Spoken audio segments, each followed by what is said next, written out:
हमारे वेदों को या तो ठीक से समझा नहीं गया, उसके अर्थ को या तो अनर्थ किया गया, या उनके शब्दों को कुछ छेड़छाड़ की गई, अपभ्रंश किया गया। ये जो बलि आदि प्रथा है ना, ये बलि आदि प्रथा हमारे सनातन धर्म में होनी तो नहीं चाहिए। किसी न किसी प्रकार अपभ्रंश करके ये बलि आदि की, माता की बलि चढ़ रही है तो भैरव जी को बलि चढ़ रही है, तो बकरे की बलि चढ़ाई जा रही है। ये सब केवल जो मांसाहार के प्रेमी लोग हैं इस संसार में, उन्होंने धर्म की आड़ लेकर के, पाखंड की आड़ लेकर के और ये बलि प्रथा प्रारंभ कर दी। क्यों? क्योंकि हमारा धर्म तो अहिंसा परमो धर्म सिखाता है, जीव हत्या तो कभी सिखाता ही नहीं है।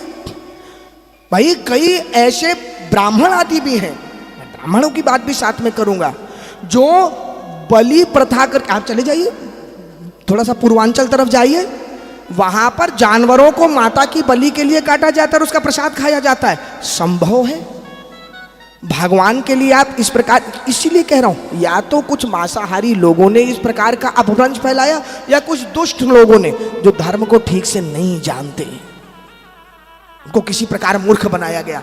क्योंकि जीव हत्या का तो हमारे धर्म में तो एक मच्छर को भी मारने के लिए कहा गया है, तो कैसे बलि हो जाएगी? तो इस पर थोड़े शोध की, चिंतन की आवश्यकता है। यहाँ पे क्या हुआ, नारद जी ने भी कहा, उन्होंने कहा तुमने ऐसा क्यों किया?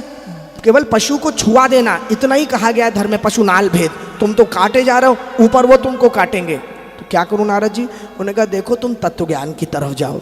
कैसे? उन्होंने कहा चलो उसका मैं एक उदाहरण तुमको समझाता हूं कि यज्ञ से सुख भोगना और तत्व ज्ञान की प्राप्ति करना क्या है। और उन्होंने पुरंजन की कथा सुनाई माताओं बंधुओं, बड़ी रोचक कथा है पुरंजन की। देखिए राजा पुरंजन हुए जिनका एक मित्र था अविज्ञात, और वो राजा पुरंजन वैसे तो बड़े राजा, मतलब नगरी के राजा ही थे, लेकिन वो उनका काम था केवल सुखों को भोगना, नए नए विषयों को भोगना, और उसको भोगने के लिए वो इधर उधर खोजा करते थे, और अच्छा कुछ मिल जाए, और अच्छा कुछ मिल जाए, संतुष्ट नहीं होते थे।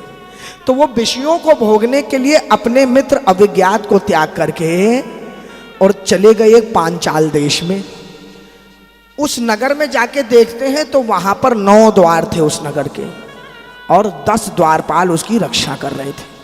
अंदर पहुंचते हैं तो अंदर जाके देखते हैं कि एक 5 फन वाला सांप बैठा है, जिसके नीचे एक बड़ी दिव्य रूपवती स्त्री अपनी सखियों के साथ बैठी हुई है। ये गए और जाकर के इनको वो कन्या पसंद आ गई। अरे देवी तुम कौन हो? उस स्त्री ने कहा देखिए ऐसा है, मैं कौन हूँ, कहाँ से आया हूँ, ये तो मुझे भी नहीं मालूम। आप हमारे नगर में आए हैं, हमारा काम है आपका आतिथ्य सत्कार करना, हम आपकी क्या सेवा करें? पुरंजन तो उस कन्या पे मोहित हो ही गए थे, उन्होंने उसके साथ विवाह कर लिया, और विवाह करके उसके साथ समय बिताने लग गए। पुरंजन उस कन्या पे इतने मोहित हो गए माताओं बंधुओं कि वो हंसे तो वो हंसे, वो रोए तो रोए, वो बैठे तो बैठे, खड़े हो तो खड़ी रहे। एक आधा बार पुरंजन उन्हें बिना बताए आखेट खेलने चले गए। अब कन्या तो एकदम क्रोध में लाल। पुरंजन वापस आए, अरे मुझे माफ कर दो, मैं तो आपका सेवक हूँ, स्वामी का तो कार्य है सेवक को दंड देना, ऐसी ऐसी बातें करें उससे। अब इतने मोहित हो गए कि अपना पूरा जीवन उन्होंने उसी कन्या के साथ बिता दिया। इधर माताओं बंधुओं 100 वर्ष पुरंजन उस नगरी में रहे। बड़ी विचित्र कथा तो है। दूसरी तरफ चंडवेग नामक गंधर्व, जिसके 360 गंधर्व और 360 गंधर्वियां थी, कुछ उजले रंग की, कुछ कृष्ण वर्ण की, और उनका काम था जाके नगरों को लूटना, चौपट करना, केवल यही काम था, लूटपाट ही करते रहती थी उनकी सेना। पहुंच गई पांचाल नगर में, युद्ध प्रारंभ हो गया। अब 100 वर्ष तो यूं ही हो गए थे विषय भोग भोगते हुए पुरंजन को, तो यहाँ पर 100 वर्ष के बाद उस सेना से युद्ध हुआ। 5 फन वाले सांप ने बड़ा प्रयास किया, लेकिन कितना लड़ता, वो भी थक गया। इधर पुरंजन को सेना मारने ही वाली थी कि दूसरी तरफ काल कन्या, जिसका नाम जरा था, वो अपने लिए पति खोजती हुई घूम रही थी, उसे विवाह करना था किसी से।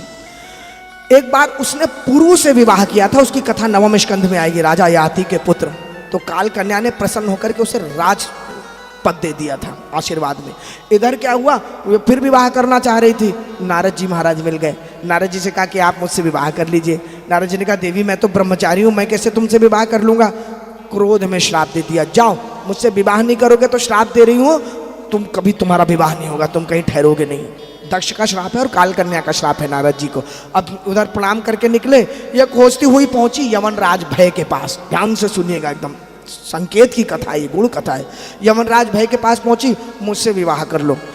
उसने कहा देख ऐसा है, तू मेरे पास बड़े किसी कार्य से आई है, विशेष कार्य से, मैं तुझे विवाह तो नहीं करूंगा, मैंने तेरे लिए एक पुरुष खोज रखा है, तू मेरी बहन बन जा और मेरे 2 भाई हैं प्रज्वार, उनको लेकर के तू तुरंत वहीं पांचाल देश पहुंच जा जहां युद्ध चल रहा है, और जाकर के वो पुरंजन को तू विवाह कर लेना। अब ये पहुंची वहां सारी सेना को लेके, पुरंजन को जैसे इसने आलिंगन किया, उधर से सेना तो सब मार ही रही थी, भय और प्रज्वार अलग पहुंच गए, पुरंजन ने प्राण त्याग दिए। लेकिन त्यागते त्यागते मन में आ रहा, अरे मेरी पत्नी का क्या होगा, मेरे बच्चों का क्या होगा, कौन उसे संभालेगा, यही तो चिंता रहती है अंत में, और कौन सी चिंता रहे। मनुष्य को मेरा क्या होगा इसकी चिंता नहीं रहती कि मैं अब जा रहा हूं, मुझे कहाँ जाना है, मेरा क्या होगा, दूसरों की चिंता रहती है। जिसकी चिंता करनी है उसकी चिंता नहीं करते, बाकी सारे संसार की चिंता करके जाता है यहाँ से। तो पुरंजन में मेरा क्या होगा, कैसे होगा, तो ध्यान दीजिएगा कि अंत समय में जो सोच करके जाएंगे वही शरीर पाएंगे। तो कन्या के बारे में सोचा था, तो कन्या बन के अगले जन्म में उत्पन्न हुए विदर्भ नंदिनी। अब वहाँ पर मलय ध्वज से उसका विवाह हो गया। जब विवाह हो गया, मलय ध्वज भी अपने पुत्रों को राजपाट दे करके और वन चले गए। एक बार की घटना है, मलय ध्वज लेटे थे और पुरंजनी कन्या चरण दबा रही थी, उनके चरण ठंडे पड़ गए, घबरा गई, अरे मेरे पतिदेव को क्या हो गया। सब लोग इकट्ठा हो गए, अरे आपके पतिदेव इस संसार से चले गए। बड़ी दुखी हुई, अब क्या करूं, मैं क्या करूं। तो सती होने के लिए उसने चिता आदि लगाई, और जैसे ही जलने का प्रयास किया ना माताओं बंधुओं, तैसे ही वो अविज्ञात मित्र जिसे छोड़ के पुरंजन गया था सबसे पहले, वो आ गया और उसने आकर के कहा कि अरे देवी तुम क्यों जलना चाह रही हो। देवी मैं तुम्हारा मित्र हूँ, हम लोगों ने कितना साथ में आनंद किया है, कितना घूमे, तुम मुझे भूल गई और मुझे छोड़ के जलने जा रही हो।